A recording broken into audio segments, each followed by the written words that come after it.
Rádio Bandeirantes, nas eleições 2020. E a Rádio Bandeirantes dá sequência hoje com a série de entrevistas com pré-candidatos à Prefeitura de São Paulo. Nós já ao longo das últimas semanas ouvimos aqui muitos daqueles que vão disputar a Prefeitura de São Paulo. Já passaram aqui pelo microfone da Rádio Bandeirantes os candidatos Márcio França, Guilherme Boulos, Gilmar Tato, Andréa Matarazzo, Joyce Hasselmann, Bruno Covas, Orlando Silva, Felipe Sabará, Marcos da Costa e Levi Fidelix. E hoje nós vamos conversar com o candidato do Patriota, Arthur Duval, que está conosco aqui em áudio e vídeo para essa série de entrevistas no Jornal Gente da Rádio Bandeirantes. Como é que vai o senhor? Tudo bem, deputado? Um prazer ouvi-lo aqui na Rádio Bandeirantes. Tudo bem, o prazer é meu. Bom dia, Pedro Campos, Thaís Freitas, bom dia para o Humberto também e a todos os ouvintes. Candidato, vamos começar falando sobre a Cracolândia, uma pergunta que eu tenho feito para quase todos os pré-candidatos aí à Prefeitura de São Paulo, área degradada da cidade, um problema social, um problema de saúde que ninguém consegue resolver. Nós já vimos aí diversas medidas, ação policial, ação social, mas a Cracolândia permanece lá e resiste firme e forte, é claro, né, provocando preocupação e também preocupação de muita gente que passa pelo centro de São Paulo. De alguma forma, tem alguma forma para acabar com a Cracolândia e para revitalizar aquela região de São Paulo? Com certeza, muito obrigado pela pergunta, inclusive. Na verdade, eu acho que a Cracolândia é um retrato de como a gente vive numa cidade abandonada. É um completo absurdo que no centro da nossa cidade a gente tem ali algumas ruas que simplesmente a lei ali não funciona. Ali tem estupro à luz do dia, ali tem assassinato à luz da noite.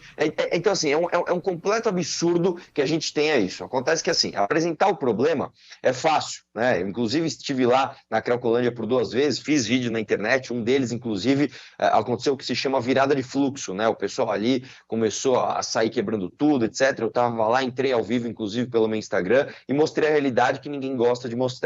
A solução da Cracolândia, ela não é simples, mas ela existe. E as gestões anteriores simplesmente não quiseram fazer da maneira certa. Como que você tem que resolver o problema da Cracolândia? Não é nem ouvindo só o que a esquerda diz, que é só cuidar, etc, etc, e nem ouvir só o que uma direita mais truculenta diz, que é só dar porrada e tudo vai se resolver. Não é assim, né? O primeiro ponto que a gente tem que fazer é descentralizar os equipamentos sociais. Essa é uma medida polêmica, mas a gente tem que ter coragem para fazer, porque o centro da cidade, quando você aglutina ali os equipamentos sociais, primeiro que você destrói completamente os laços afetivos dos moradores de rua e das pessoas em situação de vulnerabilidade com as pessoas que fizeram parte da sua vida. Você destrói os laços afetivos que essas pessoas têm com seus professores, com seus amigos de infância, com a sua família, que estão nas áreas periféricas. Então, a gente tem de descentralizar o equipamento social e levar onde está a demanda, que é na periferia, né? O equipamento social também tem que ser oferecido de forma completa. Hoje é muito difícil de você pegar um morador de rua e colocar para dentro do equipamento social. Você encontra muita resistência, porque o equipamento social ele segrega. Tá travadinho. Acho que travou, não é? A conexão aqui com o Arthur Duval, que é o candidato do Patriota à Prefeitura de São Paulo, nessa série de entrevistas que a gente está fazendo com os pré-candidatos à Prefeitura de São Paulo. Você viu, né, Pedro, que outro dia, até na entrevista com o ministro das Comunicações, deu problema na conexão, né? Isso aí é um indicativo de que, de fato, a gente ainda precisa melhorar muito nisso aqui no nosso país. Mas a gente vai retomar aqui na sequência a entrevista com o candidato Arthur Duval, que fala sobre, nesse primeiro momento aqui, o projeto que ele tem para a Cracolândia. A gente vai retomar a entrevista na sequência aqui no Jornal Gente da Rádio Bandeirantes. De volta com o pré-candidato Arthur Duval, do Patriota, Prefeitura de São Paulo. O senhor terminava de falar sobre a Cracolândia aí. Sim. Peço que o senhor conclua quando falhou o sinal para a gente poder avançar para os outros temas. Não, só resumindo, então, a gente tem que descentralizar os equipamentos sociais, oferecer o equipamento social de forma completa, ou seja, acolher o núcleo familiar, o pai, a mãe, a criança, até o cachorro, muitas vezes, que é ali um símbolo de resistência para que você não consiga colocar a pessoa em situação de vulnerabilidade para dentro do equipamento social, e dentro desse equipamento social ela vai ter ali 3 refeições, local para dormir, acompanhamento psicológico, etc. Você também tem de dar vida ao centro, e isso passa efetivamente pela chance histórica que a gente tem agora em 2021, que é a revisão do plano diretor, né? A gente vai ter que rever esse plano diretor, vai ter que rever as leis de zoneamento, acabar com esses tombamentos excessivos que existem, principalmente na região central de São Paulo, e aí sim você começa a falar de aplicação de lei e ordem, né? Num absurdo que é hoje a Cracolândia daquela forma ali centralizada. Arthur Duval, candidato do Patriota à Prefeitura de São Paulo, queria lhe perguntar o seguinte: nessa campanha, o assunto número 1, número 2, número 3, é claro que vai haver espaço para tudo, mas acho que a discussão vai ser descentralizada nas decisões da Prefeitura referentes à pandemia. O que você acha que a Prefeitura fez de certo e aonde você acha que a Prefeitura falhou até agora na administração pública desses assuntos?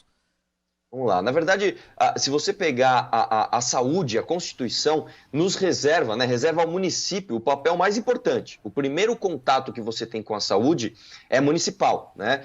Diferente do Estado, que a demanda é aglutinada e aglomerada, no Estado faz-se, né, mais lógico você distribuir, você pulverizar para que o atendimento esteja mais perto da ocorrência.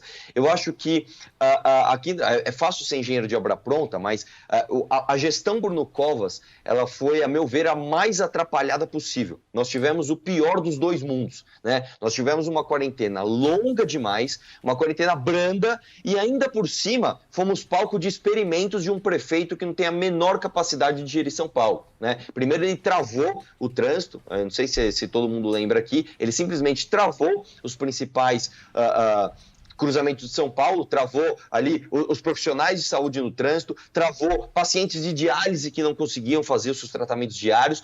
Depois ele voltou atrás e criou um rodízio onde você tinha de sair com o seu carro apenas um dia sim, um dia não. Um completo absurdo, mostrou inexperiência, mostrou que não tem pulso firme para tomar as decisões que São Paulo merece. E a minha opinião é que a gente deveria ter feito uma quarentena mais dura e mais curta, né? Para você ter uma ideia, hoje a gente ainda tem pessoas sofrendo, né, com uma economia ali fragilizada, a meu ver, não tem o menor sentido, com horários de negócios delimitados. Então você pega, por exemplo, vou dar um exemplo aqui do Dia dos Namorados, né?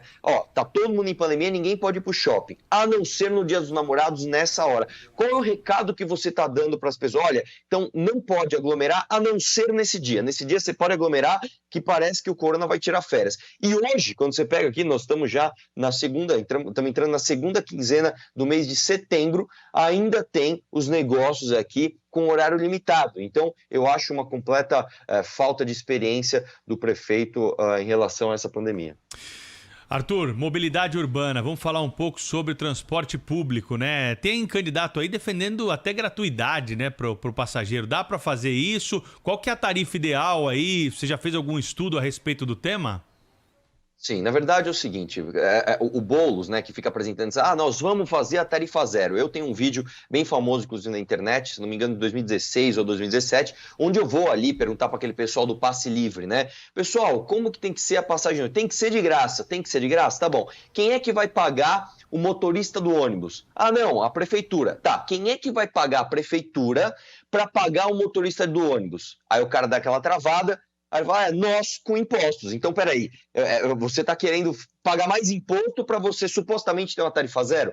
É um completo absurdo, isso só vai fomentar ainda mais o que a gente sabe que tem em São Paulo, que é a máfia dos transportes. Tá? A máfia dos transportes aqui em São Paulo, que é das mesmas famílias há mais de 60 anos, e ninguém tem coragem de tocar na ferida aqui, e eu tenho e vou acabar com esses caras.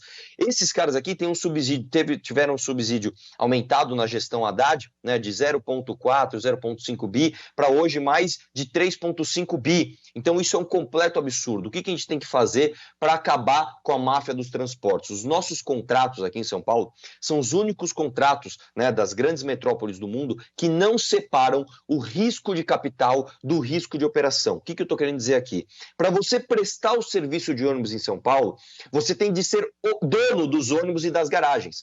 Isso é um absurdo. O último lote que o Bruno Covas leiloou, de todos os lotes, apenas um lote teve 2 competidores. Todos os outros teve apenas um competidor. É a corrida de um só, de cartas marcadas, onde todo mundo sabe quem é que vai ganhar. O que nós temos de fazer?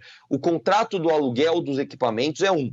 O contrato da operação é outra, ou seja, você traz muito mais empresas para competir por aquela operação num contrato mais curto, onde o serviço não sendo adequado, ele pode ser rapidamente trocado. Então, assim, você acaba efetivamente com a máfia dos transportes, que vem sendo perpetuada por todos os outros prefeitos, desde a redemocratização aqui no Brasil e aqui em São Paulo, e ninguém fala nada. Sabe, nós temos um orçamento dos transportes maior do que o próprio orçamento da prefeitura, né? O orçamento da prefeitura que gira em torno de 68, 69 bi.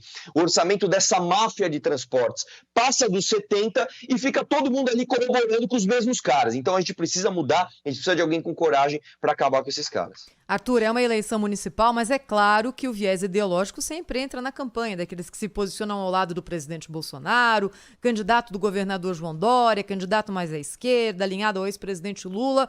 Onde é que você está nesse espectro todo? Olha, eu sou um crítico do governo do estado, do governador João Dória, sou um crítico também do presidente Bolsonaro, né? Eu, inclusive, fui expulso do meu partido anterior, do DEM, por criticar demais o governo João Dória. Acontece que, assim, eu acho que a pessoa que vem com muita ideologia para uma eleição municipal, ela mostra que ela é rasa nas propostas, ela mostra que ela não entende a cidade, ela precisa ficar se apoiando em outras pautas a nível estadual e a nível federal para aparecer que presta. Então, eu acho que o papel do candidato a prefeito de São Paulo não deve ser anti-A ou anti-B. Eu acho que ele deve vir com propostas de fato virtuosas e mais. O primeiro dia da gestão, se você ganhou a prefeitura, dia 1 de janeiro de 2021, o que você vai ter que fazer? Você vai ter que ligar, alô Dória, alô Bolsonaro, tudo bem com vocês? Como é que vai ser? Então não é o papel do candidato a prefeito, a meu ver, ser anti-A ou anti-B. Você pega, por exemplo, o Márcio França, né? 99% do discurso do cara é ser anti-Dória. Então, assim, o cara não é nem daqui, ele é da Baixada e não consegue ter proposta efetiva para São Paulo, né? Quer se apresentar como motivo. Você pega o Boulos ele é o anti-Bolsonaro, né? É ônibus de graça e o Bolsonaro é o fascista. Então, peraí, você vê que o debate está muito raso. Eu acho que, de fato, a gente tem que voltar a debater propostas e acho que agora, em 2021, nós temos uma chance histórica em São Paulo, como eu falei, que é a revisão do plano diretor. A próxima revisão é só para depois de 2030, então a gente tem um caráter emergencial na revisão desse plano diretor. A gente não pode deixar cair na mão de um interventor. Eu acho que São Paulo precisa de justamente o contrário, o feijão com arroz, o pão com manteiga ali bem feito, para que a iniciativa privada consiga trabalhar. Bem, queria agradecer ao Arthur Duval, candidato do Patriota à Prefeitura de São Paulo. Obrigada, hein, Arthur? Até a próxima. Obrigado a vocês. Abraço. Um abraço nessa série de entrevistas que nós estamos fazendo aqui na Rádio Bandeirantes com candidatos e pré-candidatos à Prefeitura de São Paulo. Lembrando que dia 1º de outubro tem debate na tela da Band e também aqui na Rádio Bandeirantes.